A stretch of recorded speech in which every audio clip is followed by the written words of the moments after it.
The small spacecraft shuddered as it entered the atmosphere of the alien world. Lisa gripped her seat tightly as warning lights flashed across the control panel. She was the only human for light years around, and now her ship was failing. The blue, green planet below had not been on any star charts. The storm that had knocked her vessel off course had also damaged the navigation system, leaving her stranded in an unknown sector of space. Lisa was part of the Earth Exploration Corps, a brave group of scouts sent to find new worlds suitable for human settlement. After the Great War, Earth was no longer able to support the billions who called it home. Lisa had volunteered knowing the risks, but she never expected to be completely alone. The ship computer spoke in its calm feminine voice. Impact in 30 seconds. Emergency landing protocols engaged. Prepare for crash landing. Lisa closed her eyes and braced herself. The craft hit something solid, bounced, then skidded across what felt like water before coming to a violent stop. The sudden silence was almost as shocking as the crash itself. She opened her eyes to see tree-like plants outside her view screen, but these trees had purple leaves and trunks that seemed to shimmer with an inner light. The atmosphere readings showed breathable air, though with higher oxygen levels than Earth.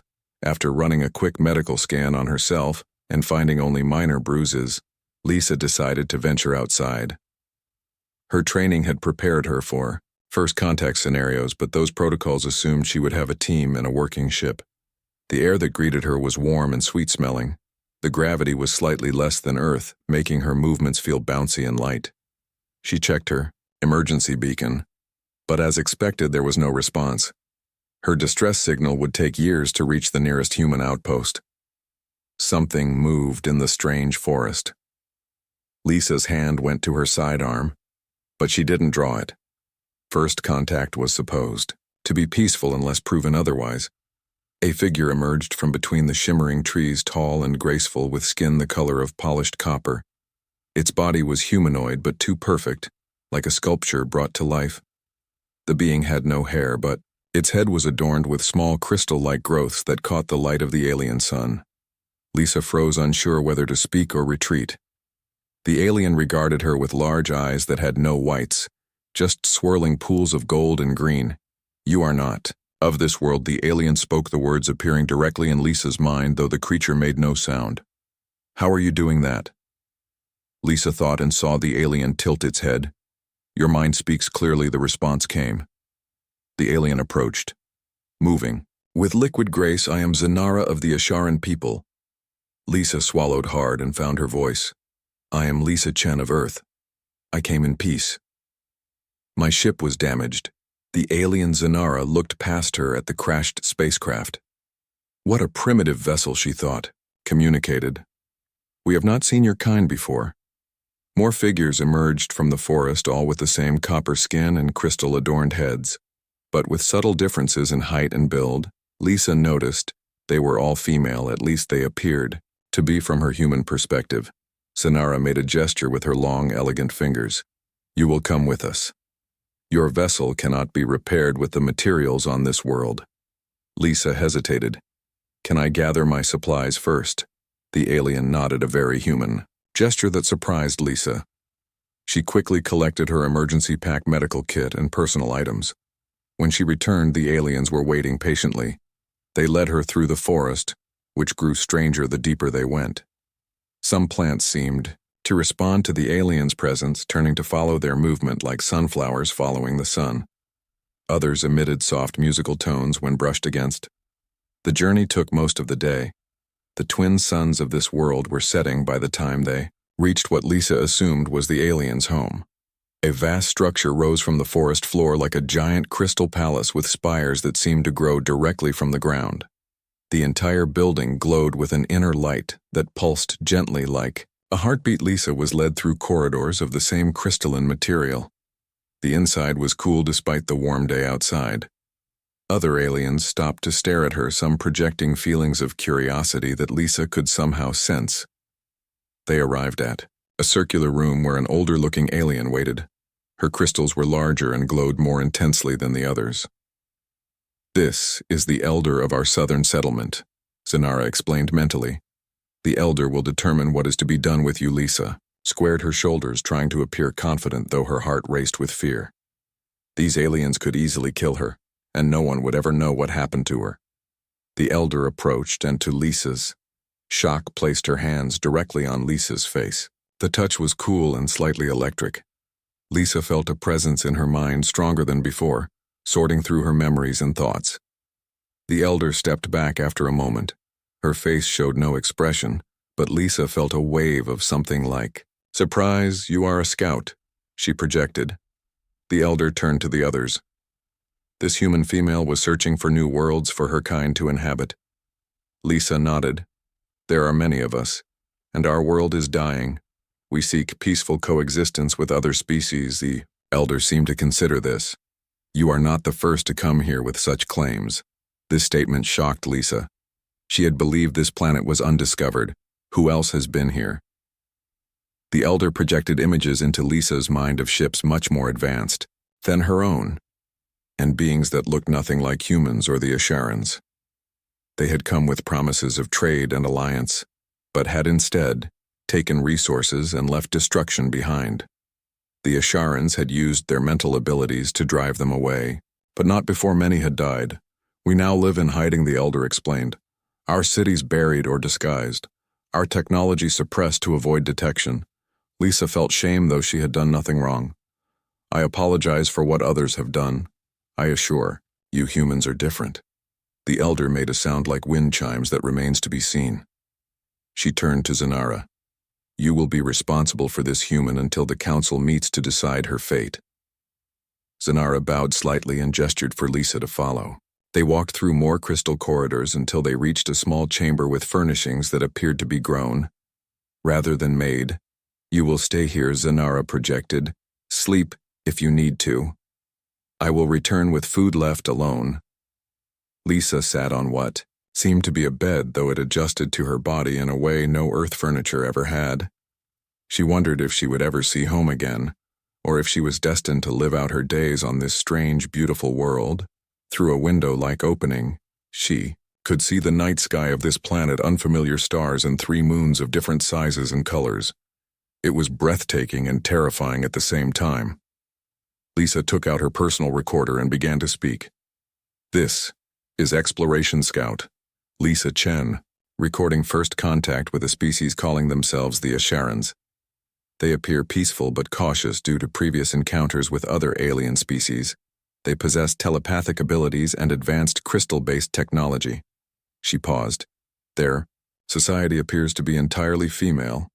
Though further observation is needed, I am being treated well, but am essentially a prisoner until their council decides my fate."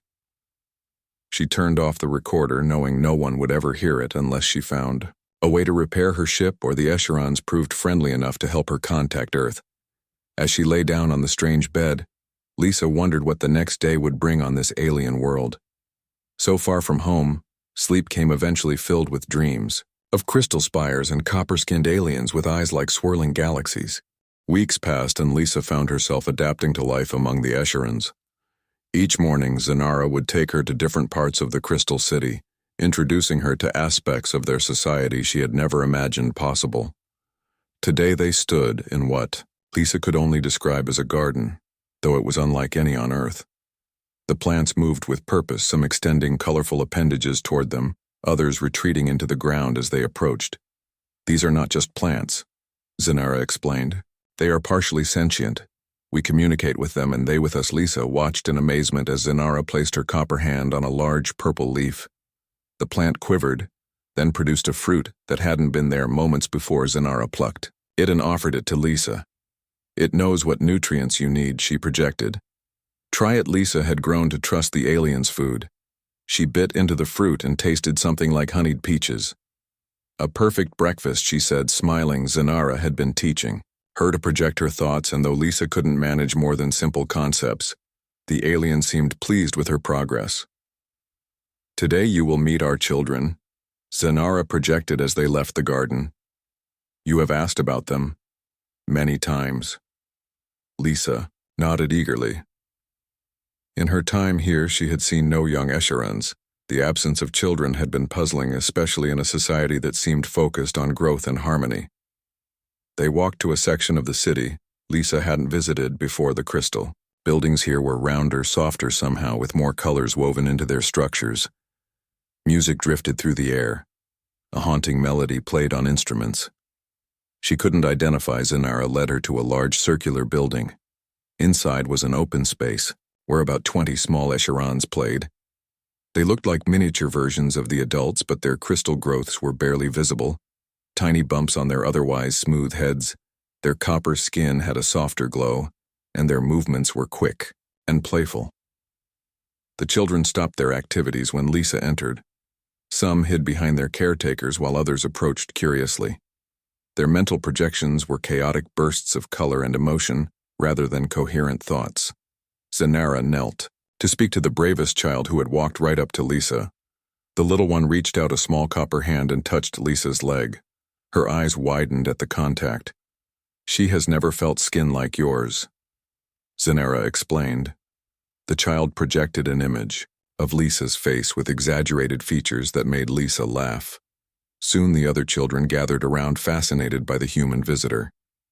Lisa sat on the floor, allowing them to touch her hair and skin. Their mental questions came in bursts. Why so pale? Why hair? Why eyes that color? Lisa tried to answer through both words and simple mental images. The children were delighted when she showed them pictures of earth animals, especially cats and dogs, which had no equivalent on their world. One child, a little older than the rest, projected a clear question. "Why did you come to our world?" "Because my ship was damaged," Lisa explained. "But I'm glad it happened. I would never have met you otherwise." The child seemed satisfied with this answer and projected warmth toward Lisa. The feeling was so genuine it brought tears to her eyes. The caretaker of the children, a tall echelon with elaborate crystal patterns, approached. "This is good," she projected. "They accept you."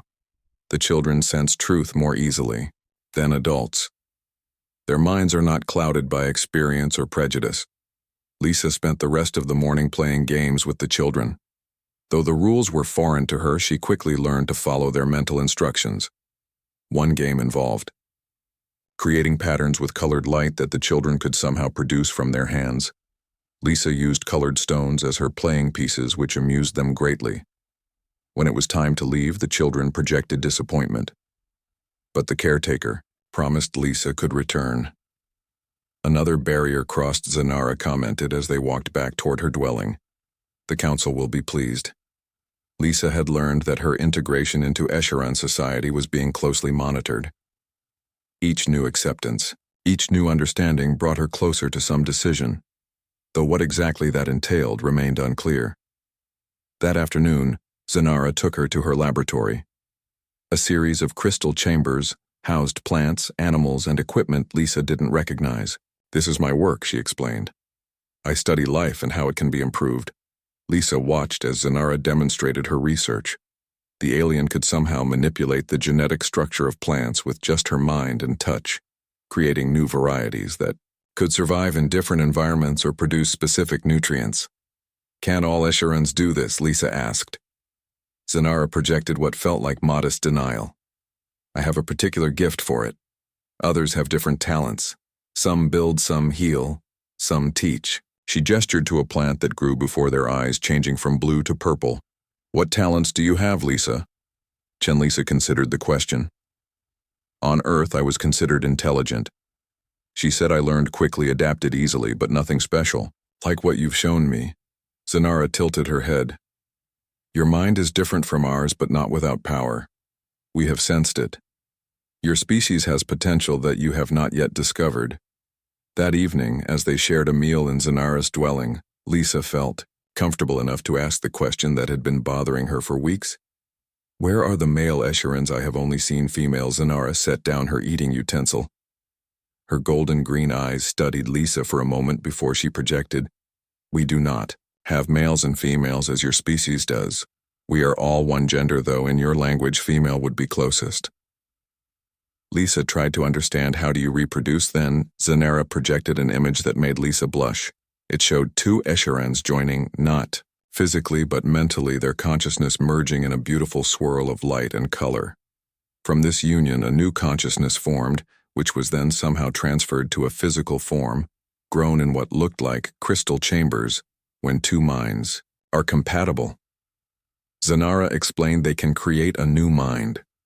This new consciousness is placed in a body grown from the genetic material of the parents, but altered to ensure diversity. Lisa was fascinated.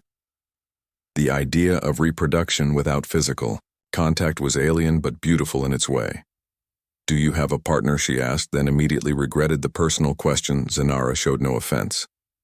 "I had a partner once," she projected. "Our union produced a child who now lives in the northern settlement. But my partner did not survive the last attack by outsiders." "I'm sorry," Lisa said genuinely. "Many of us have lost loved ones in conflicts." She added, thinking of her own family members lost in Earth's war. Zanara reached across the table, her copper fingers briefly touching Lisa's hand.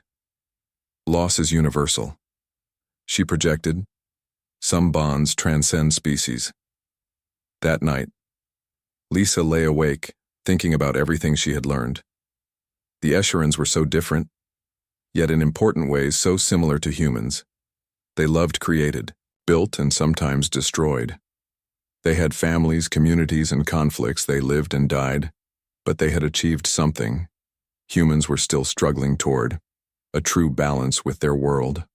A society where violence was rare and cooperation was the norm. For the first time since the crash, Lisa found herself thinking that perhaps it had been fortunate. Her mission had been to find new worlds for human settlement. But what if her true purpose was different? What if she was meant to learn from the Escherans, to take their wisdom back to Earth? Or was the Council's implied offer more tempting than she wanted to admit? The possibility of staying, becoming the first human to truly integrate with an alien society. Learning their secrets, their science, their way of life. Lisa drifted to sleep, her dreams filled with crystal cities and copper-skinned children playing beneath twin suns. Somewhere in the back of her mind, a voice whispered that she was forgetting something important. Something about her mission, her duty, her home. But the voice grew fainter each night as the alien world became more familiar, and in her sleep, Lisa did not notice the faint glow that had begun to appear at her temples where her skin met her hairline. A subtle shimmer that hadn't been there when she first arrived on this strange and beautiful world. Lisa woke to the sound of soft chiming. She opened her eyes to find Zanara standing in the doorway of her chamber. The alien woman held a container made of the same crystal-like material that seemed to make up everything in this strange city. "I have brought food," Zanara projected. "You slept for a full cycle." Lisa sat up, feeling surprisingly refreshed, despite the unfamiliar surroundings. "Thank you," she said aloud, still finding it odd to communicate with thoughts alone. Zanara approached and handed her the container. Inside was a collection of colorful fruits and what appeared to be bread, though it had a purple tint. Lisa hesitated, remembering her training about alien biology and potential toxins. Zanara seemed to sense her concern. "It has been adapted to your biology. The Elder extracted information about your nutritional needs from your mind. That was both comforting and disturbing." Lisa took a cautious bite of the bread-like substance. It tasted sweet, with a hint of something like cinnamon. The fruits were even better, bursting with flavors that reminded her of mangoes and strawberries, but more intense. "While you eat, I will explain what will happen today," Zanara projected. "The council has gathered earlier than expected. Your arrival has caused much excitement. You are the first human they have encountered." "What exactly is this council?" Lisa asked between bites. Zanara created a mental image of 12 elder Escherans seated in a circular chamber. "They guide our people, make laws, settle disputes, and decide how we interact with other worlds." Lisa finished her meal, feeling her strength return. "Will they decide if I can leave?" Zanara made a gesture that seemed equivalent to a shrug. "They will decide everything about your future here." She moved toward the door. "Come, the council awaits." Lisa followed Zanara through the crystal corridors. In the daylight, the city was even more breathtaking. Crystal spires rose hundreds of feet into the air, catching the sunlight and breaking it into rainbows. Escherans moved about their daily business, all female, all beautiful in their alien way. Some nodded respectfully to Zanara. Others stared openly at Lisa. "They speak of you," Zanara projected. "Many have only heard stories of other worlds. Some Doubt such places exist, believing the stars are simply lights in the sky. That surprised Lisa. Your people have advanced technology, but some don't believe in other planets. Zanara projected something like amusement. We have factions like any society. Some embrace knowledge of the universe. Others prefer to focus only on our world. Many fear what lies beyond after our last encounter with outsiders. They reached a large building at the center of the city. Unlike the other structures, this one was made of a darker crystal that seemed to absorb light rather than reflect it. Two tall echelons stood at the entrance, their crystals arranged in patterns Lisa hadn't seen before. Guards, Zanara explained through our mental link. Though we appear peaceful, we have developed ways to defend ourselves. The guards nodded to Zanara and stepped aside. Lisa followed her guide into a vast chamber. The ceiling soared overhead, decorated with what appeared to be a map of stars and planets. Around a central platform sat the Council 12 Elder Asharans, their crystal growths larger and more elaborate than any Lisa had seen. Zanara led her to the platform, then stepped back, leaving Lisa alone before the council. The eldest among them leaned forward, her golden, green eyes fixed on Lisa. Human, the elder projected her thoughts stronger than Zanara's, easily penetrating Lisa's mind. We have reviewed the memories taken from you and discussed your presence here at length.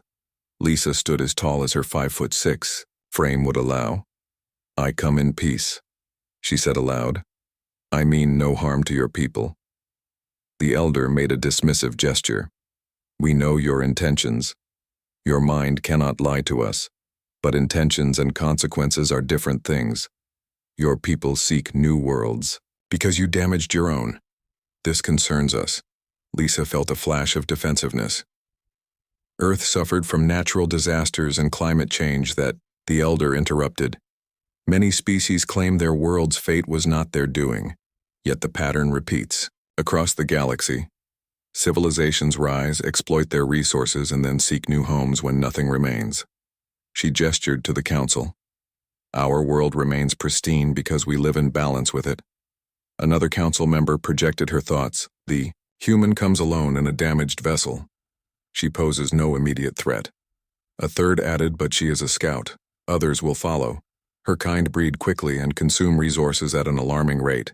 Lisa felt like she was on trial, which in a way, she was. Her actions here would determine not just her fate, but possibly the future relationship between humans and Escherons. Understand your concerns, she said carefully. Humans have made mistakes, but we have learned from them. We seek partners, not conquests. We bring knowledge, medicine, technology that could benefit both our species. The council members communicated among themselves in a way Lisa couldn't perceive. Their crystal growths pulsed with light in patterns too quick to follow. Finally, the eldest spoke again. We will test the truth of your words, human. You claim your people have learned to live in balance. We shall see. For now, you will remain with us. You will learn our ways, and we will learn about humans through you. Lisa nodded. That seems fair. May I ask one question? The elder inclined her head. My ship contains equipment that could be used to contact my people. Eventually, they will send others to look for me. Would you permit me to send a message explaining my situation? The council members exchanged glances again before the elder responded.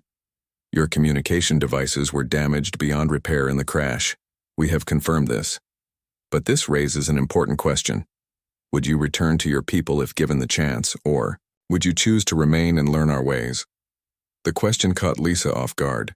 She had assumed they would either help her leave or keep her prisoner. The idea that she might choose to stay hadn't occurred to her. I would need to report back eventually. My duty. The elder raised a hand, stopping her. We do not ask for your answer now. You know too little of us to decide. Live among us first, then choose Lisa Chen of Earth. With that, the audience was clearly over. Zanara appeared at her side and guided her from the chamber. Lisa felt dazed by the encounter, especially the final question. Would she choose to stay if given the chance? Outside the council building, Zanara projected. You did well. Many expected you to demand release or threaten us with the vengeance of your people. Lisa shook her head. That would be foolish and untrue. I am just one person. And from what I've seen, your civilization is far more advanced than ours in many ways. Zanara led her down a different path than before. The buildings. Here were smaller, more like homes than public structures. The council has assigned you to live in my dwelling. She explained I am to be your guide and teacher. They stopped before a modest but beautiful structure that seemed to grow from a small hill. Its crystal surfaces were tinted with blues and purples that reminded Lisa of Earth sunsets. "This is your home?" Zanara asked. "Our home," Zanara corrected. "I live alone, which is unusual for my people. Most dwell in family groups. But my work as a biological researcher requires space and sometimes isolation." The inside of the dwelling was warm and inviting, with areas that clearly served as living spaces, though the furniture was strange. Curved surfaces that might be chairs or couches, plants that grew in patterns too regular to be natural and light, that seemed to come from the walls themselves. Zanara showed her to a room. "It had been adapted for you overnight," she explained. "The sleeping surface is now firmer, as we observed. Humans prefer. There are washing facilities through there." She pointed to an opening in the wall. Lisa felt overwhelmed by the alien's hospitality despite her prisoner status. "Thank you," she said genuinely. "This is very kind." Zanara tilted her head. "You are the first human we have encountered. Your comfort allows us to learn about your species." She paused, projecting something like curiosity. "Do all humans have your coloring? Your hair is fascinating." Lisa smiled, touching her long brown hair. "We come in many colors. Some have hair like mine, others black, blonde, red, or white as they age. Our skin varies too, from very pale to very dark." Zanara reached out hesitantly. "May?" Elisa nodded, and the alien gently touched her hair. Her copper fingers were cool against Lisa's scalp. Strange, Zanara projected, but beautiful in its way. She withdrew her hand. "Rest now. Tomorrow your education begins." After Zanara left, Lisa sat on the edge of the bed-like surface. Everything had happened so quickly. First contact, a crash landing, telepathic, aliens and now living among them. She should be terrified, but instead felt an odd sense of excitement. This was why she had joined the Exploration Corps, to encounter new civilizations, to learn and share knowledge. She looked out the window at the alien landscape. The twin suns were setting again, bathing the crystal city in golden light. It was breathtakingly beautiful. Whatever happened next, Lisa knew her life would never be the same. 3 months had passed since Lisa crashed on the Asharan world. She no longer thought of herself as a prisoner, but rather as a student of their ways. Each day brought new wonders and deeper understanding. Lisa stood beside Zanara at the edge of a vast crystal field far from the city. The structures here grew naturally from the ground, reaching toward the twin suns like frozen fountains. "This is our most sacred place," Zanara projected. "Only those who have been accepted by the council may visit." Lisa felt honored by the privilege. The morning light caught the crystals, creating rainbows that danced across the landscape. It was breathtakingly beautiful. "Why are these crystals special?" she asked. Zanara knelt and placed her hand on the ground. "These are the ancestors," she explained. "Each crystal contains the essence of an Asharan who has passed beyond physical form." Lisa stared in amazement. "You mean?" "Yes," Zanara confirmed. "When our bodies can no longer sustain us, our consciousness is transferred. Here we remain part of the community, guiding, advising, sometimes merging with the collective wisdom." Lisa shook her head, trying to comprehend death without ending. Consciousness preserved not in flesh, but in crystal. It was both alien and somehow comforting. "Can you speak with them?" Lisa asked. Zanara nodded. "Some of us can. The elders commune with the ancestors regularly. I can sense their presence, but rarely hear distinct voices." She turned to Lisa with an intensity in her golden green eyes. "Would you like to try?" Lisa hesitated, unsure. "What would I do?" Zanara guided her to kneel beside a particularly beautiful crystal formation that glowed with an inner blue light. "Place your hands on the crystal and open your mind as I have taught you." Lisa had been practicing mental techniques with Zanara for weeks, learning to project her thoughts more clearly. and to receive the subtle communications of the Asharans. She placed her palms against the cool crystal surface and closed her eyes. At first, there was nothing. Then a whisper so faint she thought she imagined it, a presence in her mind different from Zanara or the other Asharans she had met. The sensation was like standing in a room filled with people all speaking at once, yet somehow understanding fragments of many conversations, human, a voice clearer than the others, the first to touch the ancestors. Your mind is different yet familiar. Lisa gasped and almost pulled away, but Zanara placed a reassuring hand on her shoulder. It's all right, she projected. They are curious about you. Lisa tried to focus on the voice in her mind. Who are you? She thought. I was called Verena in physical form. I was elder of this settlement 7 generations ago. The voice seemed to come from everywhere, and nowhere I died defending our world from those who would take it. Images flooded Lisa's mind. A battle of sorts, though not with physical weapons. Mental energies clashing, alien ships falling from the sky as their systems failed. Asharans collapsing, as their minds burned out from the effort you fought. Lisa projected in awe. We protected, Verena corrected. Violence is not our way, but we will not allow ourselves to be conquered. The memories you carry of your world trouble us.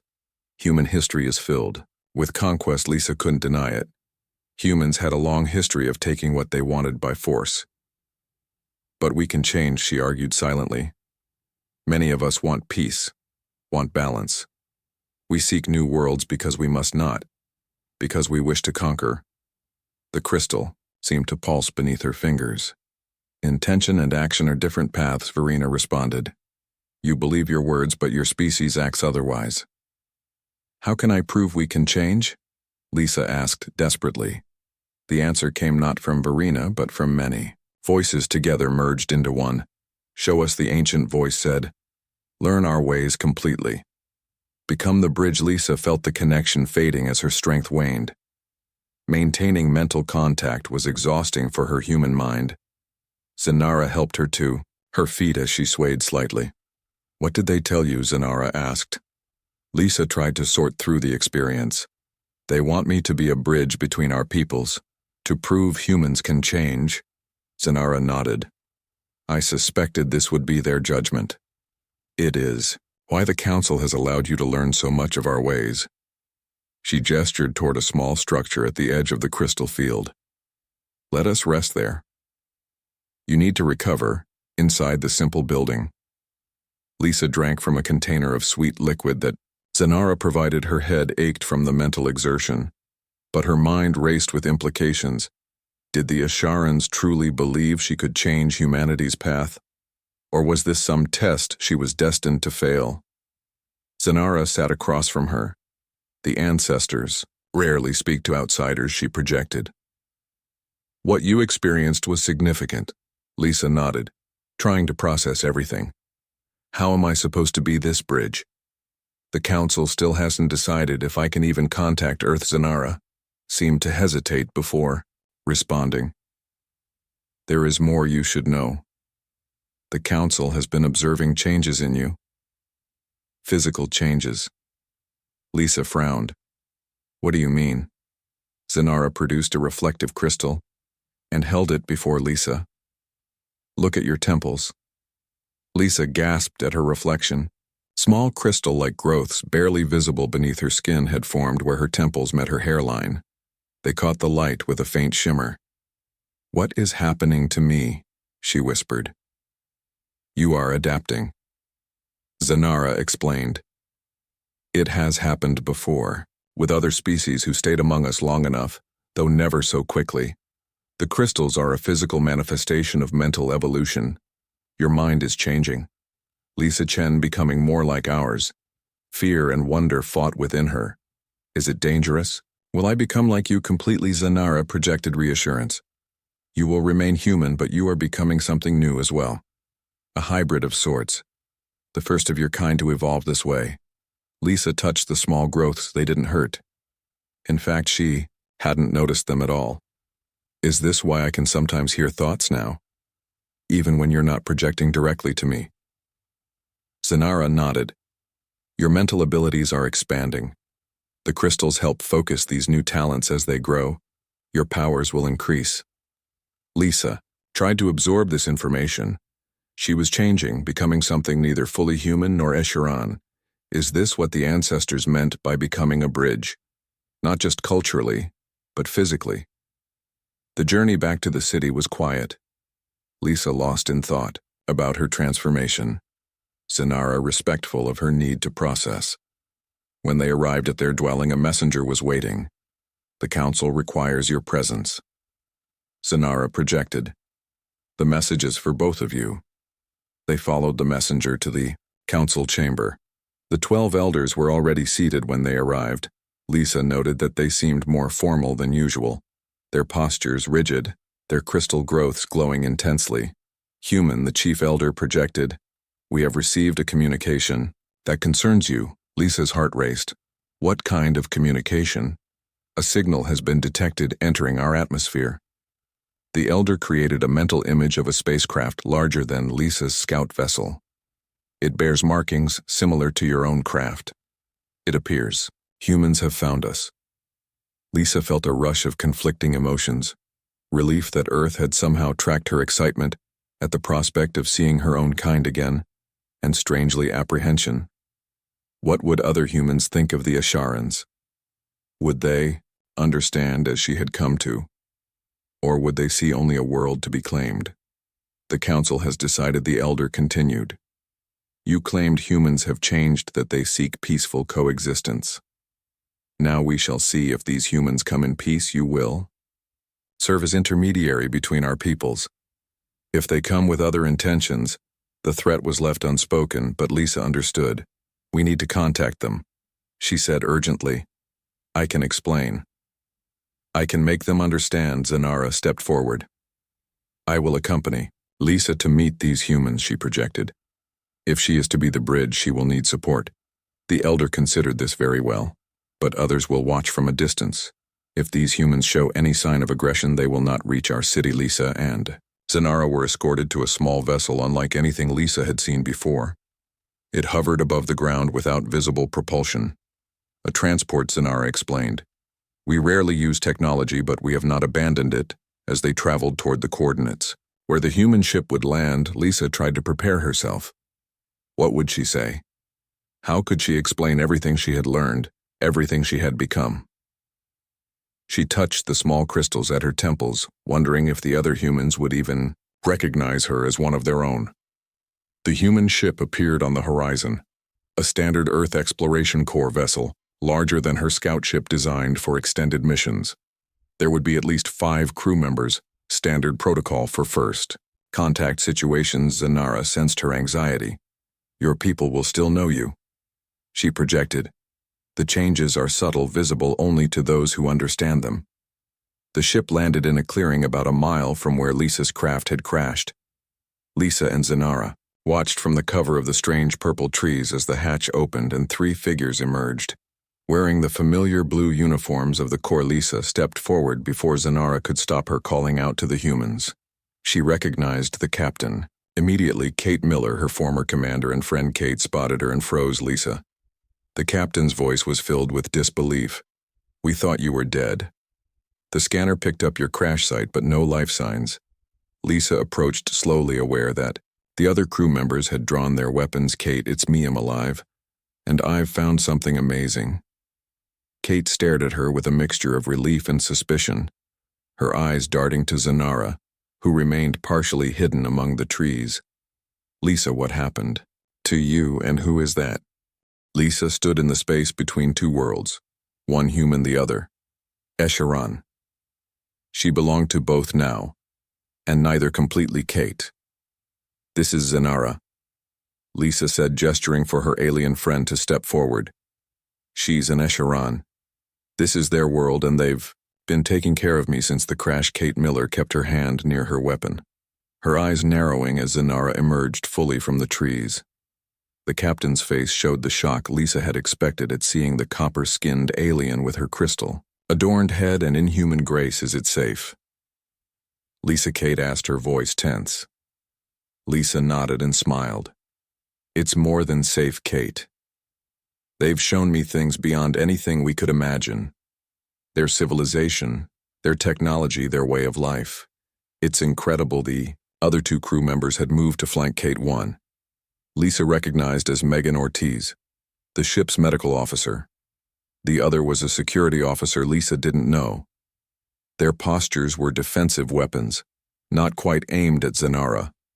But ready Zanara remained, calm, projecting gentle reassurance that Lisa could feel even if the humans could not.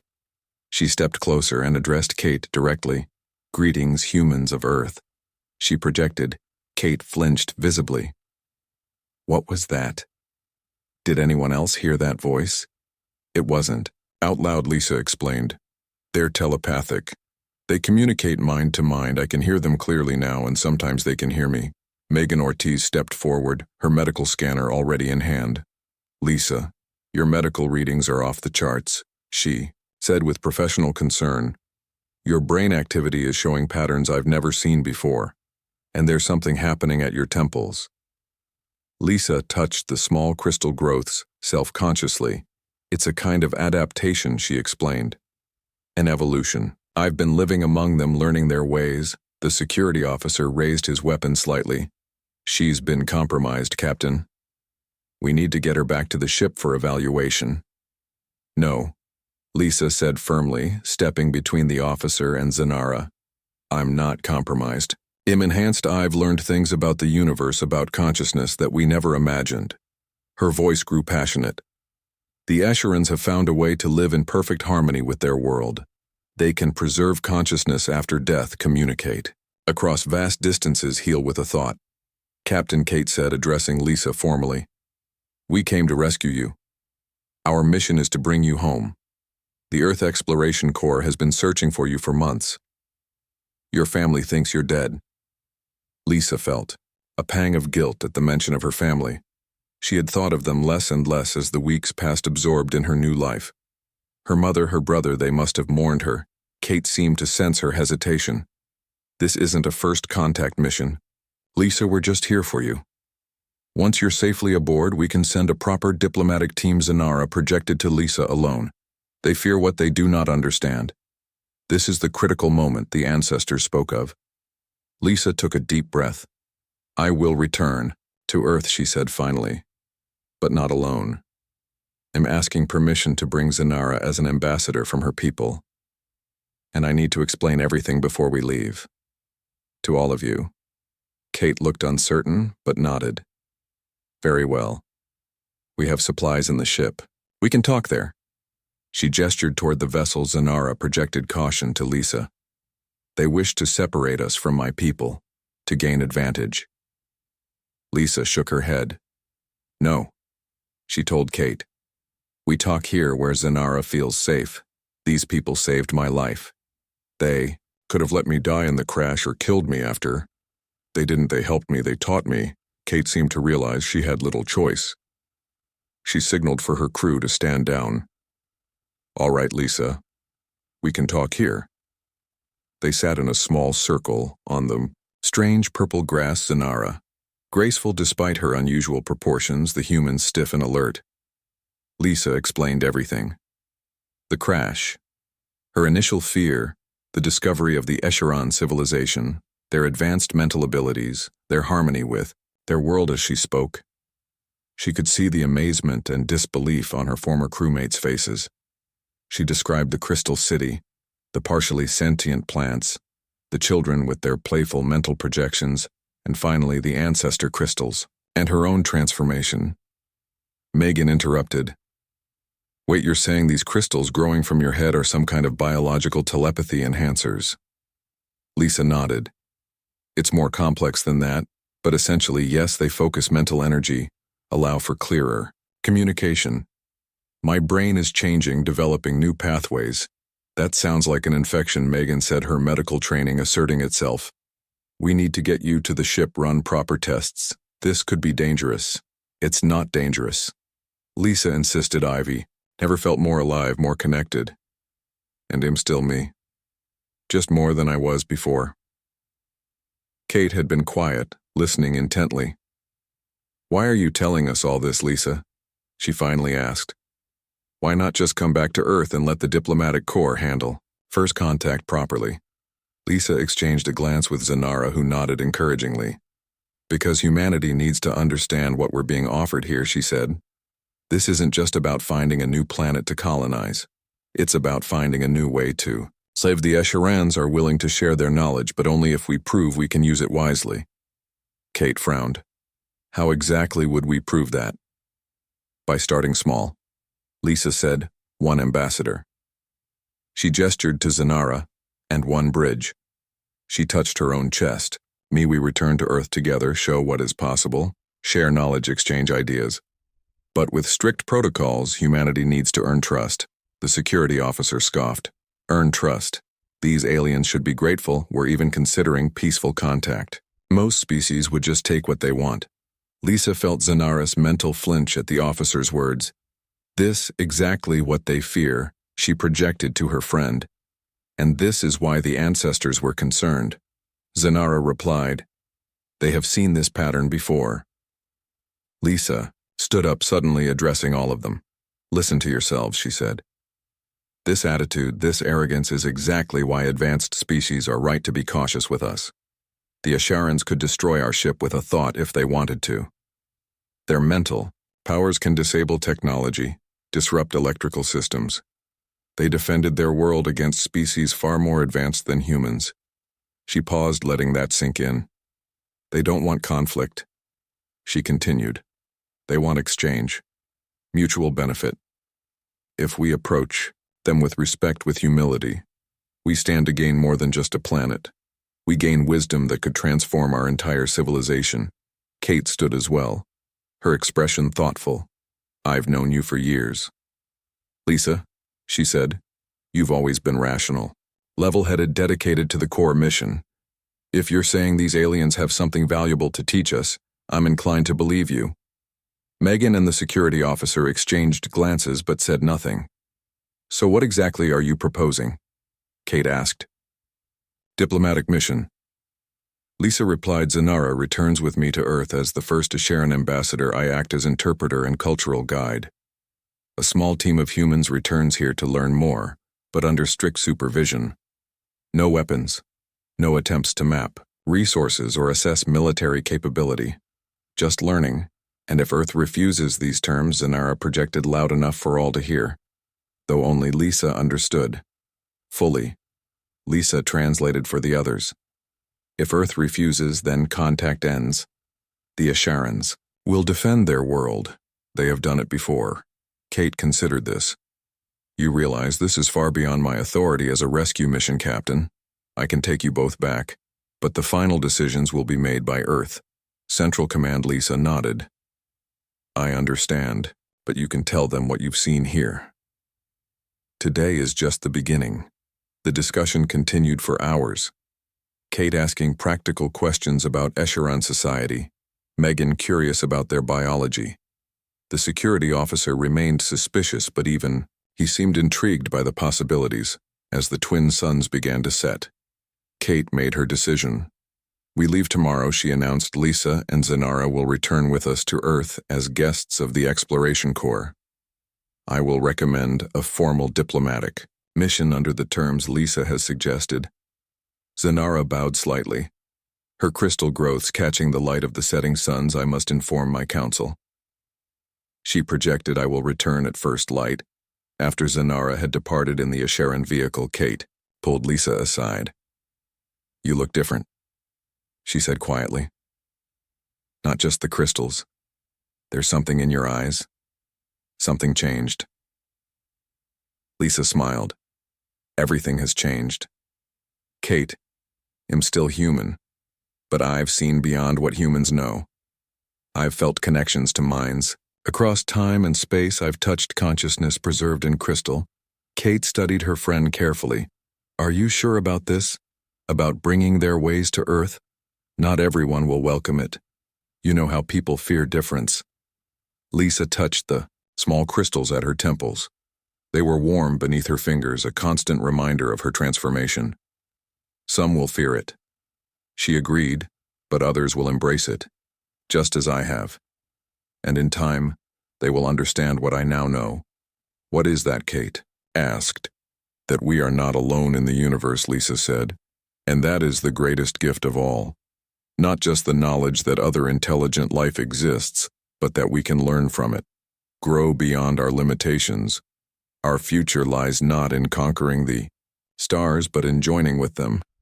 That night, as the human crew slept in their ship, Lisa stood outside looking up at the alien sky. Her mind reached out, feeling the distant presence of the Asharan ancestors, and closer the warm consciousness of Zanara, preparing for the journey ahead. Tomorrow she would leave this world that had changed her forever, but she would return. She was the bridge between worlds, the first of her kind, but not the last. Soon others would follow. The crystals at her temples caught the starlight as if in answer to her thoughts.